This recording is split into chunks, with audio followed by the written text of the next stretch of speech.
xibaar yu wér te wóor ca tàng ba abonnez-vous pour ngeen di mën di jot suñuy vidéo. mbégte ak bànneex la ñu am ci ànd bi ak Buzz 221 HD ni ñu koy defee saa su ne rek di leen indil ay xibaar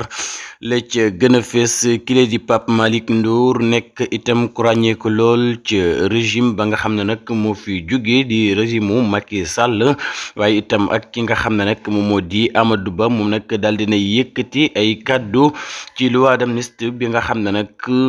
ñenn ci ñi fareek ñoom wala sax ki nga xam ne moom moo di Aïssata Tall Sall doon na wax ne boobu lépp loi d'amnistie kenn du ko laal loole nag mu mel ne kile di Pape Malick Ndour àndu ca benn yoon moom daal la mu bëgg moo di ñu dindi li nga xam ne nag moom moo di loi d'amnistie bi waaye itam jéem a leeral ku ne xam ne nag kile di Pape Malick Ndour doon nañ ko fi tudd ci ay mbiru nervi moom mile di Pape Malick Ndour nag jamono ji moom daal la mu bëgg moo di loi d'amnistie bile ñu daal di koy dindi bu ko defee ñu mën a xool ñi nga xam ne nag seeni yoxo dugg na ci jafe-jafe yi nga xam ne nag sénégalais yi dund nañ ko ci atum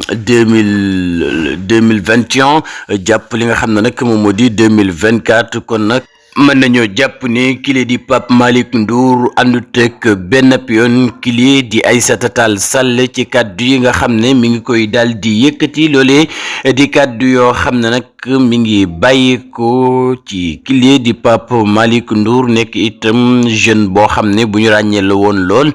ci régime bi nga xam ne nag moo fi daal di jóge waaye itam nekkoon fii li nga xam ne nag moom moo di ministre ci jamono yi kile di Macky Sall moom Pape Malick Ndour daal la mu bëgg mooy loi d'amnistie bi d'accord na ñu dindi ko bu ko defee ñu mën a xool ñen ñoo laali ci mbir yi waaye itam loolee nag lañ ko cay xamal moo di sénégalais yi ñoo ko gën a yàkkamti te gëm naa ne gouvernement bu yees bile dana daal di def mbir mu ni mel leeral lépp loo xam ne xew ñu ci diggante 2021 jàpp 2024